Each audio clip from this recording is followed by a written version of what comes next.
Hello, this is Steve again, your YouTube English teacher, continuing our previous video where we are talking about expressing typical ideas for your speaking and also writing exam. Last week we did parts 1 and 2, go and watch the video. This week we're doing parts 3 and 4. Same thing, typical topics, typical ideas, so that you can have these common conversations with confidence in English. So part 3. We're going to talk about psychology. This one's I find pretty interesting. This is a really common topic on C1. They will often ask you about like psychological studies where it turns out that do people value happiness more or money more? And a study showed, and this kind of thing. It's really, really common. I don't know why. It's quite interesting, but it's really, really common. So good to be able to talk about these kind of topics. Let's get into it. This time I've got 8 questions that you need to answer. When you answer these questions, try and focus a little bit on sequencing your ideas. If you can introduce an idea and then add another idea or contrast an idea or conclude an idea, you're showing that you can manage your discourse very well, which is one of the criteria, of course. So think about contrasting ideas. I find that's the easiest way of doing it. And to say, well, firstly, I miss the food. But in addition, or however, I must say, the food now is also very good. These kind of things. Overall, so trying to make it like a little mini essay is difficult, but if you practice it, you can get better at it, like anything in life. So what you need to do is try and think what you would say for these typical questions, doing the same skills as we always do in the speaking exam, getting across a clear point, getting across a point that I can understand, that makes sense, because then it should naturally include some of the language functions that we want at this level, like comparing, contrasting ideas, adding ideas, giving opinions, giving examples, and all these things, and a little bit of specific vocab if you're giving a specific answer. If you just say, I miss a lot from when I was young. When I was young, everything was great. Now everything is not so great. Where's all the specific vocab? That's what I'm missing. So try and give a clear, specific answer to all the questions. And then I'm going to give you slightly different this time. I'm going to give you the same question, but with a slightly different spin on it, because it's use of English part 3. So for example, nostalgic. I don't miss it. I feel nostalgic from my So I'm still giving you good vocab, because you could say, I feel nostalgic about the food from my, and then the word from young, that is a noun. So what you need to do is complete these sentences with use of English part 3, changing the word. And this is giving you, like I said, another idea on this topic, because I'm explaining the topic a bit with a question. The answer is a bit personal to you. So you should pause the video, you should answer these questions. That's the point of these videos, is to try and do it yourself. And then I'm going to tell you the answers, which are, of course, youth, from your youth. Do you readily accept? Slightly irregular adverb, isn't it, with the I? But this is a common expression. I readily accept new ideas, to make the adverb. Are you more likely? Now, a little trick, because this is an adjective, isn't it? Likely is an adjective. I am likely to obey. We are talking about delayed gratification.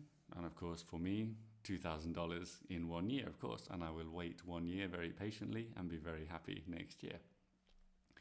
How willing are you? Slightly irregular adjective. I am willing to help strangers on the street. Alternative, that's an easy one. And give your opinion on alternative medicine. As we said, a balanced. On the one hand, if it works, go for it. On the other hand, if you're paying a lot of money for something that is not really scientifically proven, it's a bit questionable from an ethical viewpoint, and so on. I'm sure you all speak just like that in English. Number 7, an easy one, isn't it? A friendship is the noun from friend. That's a tough one, because you could just say friend, except you can't, because you have to change the word in the exam. So if you have to change it, friendship is the one that fits. And number 8, childhood, something from your childhood related to when you were a child. Events that shaped who you are today, without being too traumatic, please, in the exam. Try and keep it light. Try and talk about when you went to see a football match which inspired you to be to get into fitness, or so on. Something like that. So that's part 3. Well done if you've done that, and hopefully you've gained a bit of nice vocab that you can use on these typical psychological topics.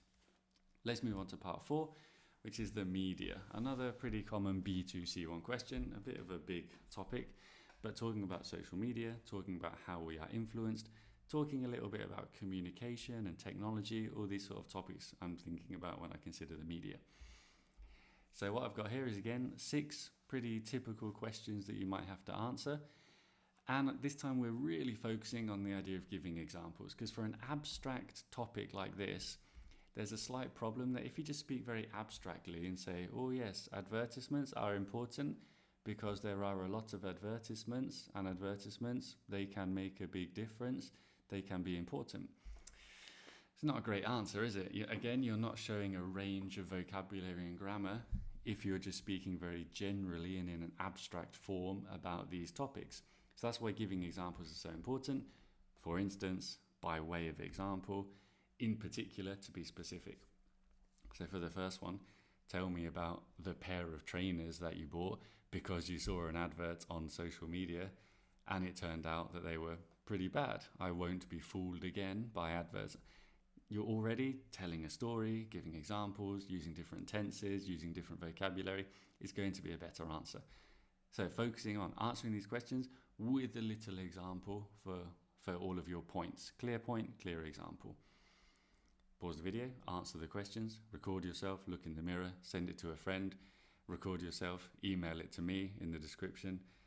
Well, I don't think anyone's going to do that, are they? But I mean, I'm not going to listen, but hey, contact me if you want private classes. If you want to do this with me, hey, let's have a private class and you can talk to me and I will listen and critique your answers.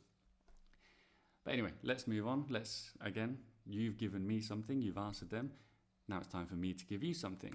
I'm going to give you some typical expressions that you might use to answer these questions. So for number 1, about taking advertisements into account, let's talk about trainers. Seeing an advert for the trainers was what led me to buy them. It led me to do something. Lovely expression. I saw an advert and it led me to buy them. Very nice. You lead someone to do something. And it's use of English part 4, so you know what to do. I think, again, I've made it 5 words maximum. I'm pretty sure. I made it a week ago, but I'm pretty sure it's 5 words maximum and 3 words minimum in a sort of B2C1 hybrid. Pause the video, complete the sentences using the given word without changing it, so that the second sentence means the same as the first sentence. We know how this works. You have paused the video, you have answered them. Now I'm going to give you the answers, and you're going to listen, and you're going to take on board the points I make about these questions, what you are learning, what you need to know. So number 1, this is a conditional question, isn't it? It's a third conditional. So I wouldn't have bought them if I hadn't seen an advert. That's probably more like a B2 question for me, because conditionals are pretty easy, you know. Your third conditional is just one rule that's always the same. Wouldn't have past participle, and then past perfect. Had seen, had not seen. So well done if you got that. It was a disastrous holiday.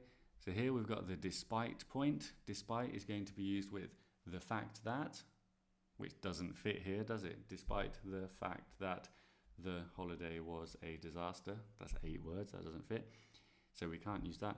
Or it's used with the gerund. Despite being, now we got something. Despite the holiday being a disaster, he posted nice pics.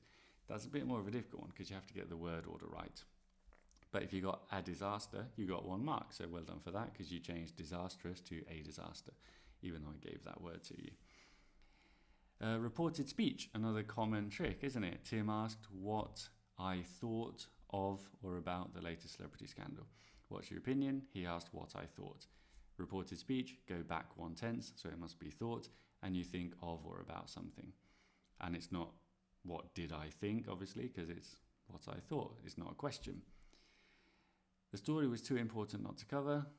The story, when I see that, I'm already thinking, so important that, which actually is most of the answer, isn't it? It was too important, was so important that they had to cover it. There we go. It's so adjective that it's so hot that you could fry an egg on the car or the road, which are the 2 places that we fry eggs when it's hot, aren't they? I no longer believe every story I read. Used. So we're going to have to use used to, meaning it was true in the past, it's not true anymore. I used to believe all the stories, every story, all the stories. All used with a plural noun, as in the stories. And let's not hold the meeting in person, it's pointless. I don't think, how do we use worth? with ing. I don't think it is worth holding the meeting in person. It's pointless. I don't think it is worth doing it. It's not worth holding. So 12 points there for use of English part 4. Lots of nice expressions on the topic of the media about, do you believe the stories you read? How do we talk to people nowadays with communication? The importance of local news and covering stories, celebrity scandals. Lots of good topics that you should be able to talk about. And of course, some nice use of English part 4 practice. Okay, to finish, we've got some random arrows on the screen because I forgot to change the order of appearances. We have got a speaking part 3 question related to this topic for you to practice with someone if possible, or again, send me an email and I'll do it with you for a small price. How important are these factors when deciding to buy a mobile phone? Talk together about how important these factors are when deciding to buy a new mobile phone. We have got technical details, we have got online reviews, opinions of friends, brand reputation, and price. Remember your technique for this part of the exam. You make a small point, a clear point, an example, like we've been practicing so far. Then you ask a question and you continue the conversation. You respond to your partner and then you continue the conversation. 2 minutes to talk about how important they are. 1 minute to decide which is the most important, which is obviously price and technical details. It's a tie. We can't decide between them. Okay, well done. Right, that's it. That's all of our speaking and grammar for these 2 videos. I hope that was useful. I really do. I thought it was a nice idea. Let me know what you think, and I'll see you again next week for more of the same.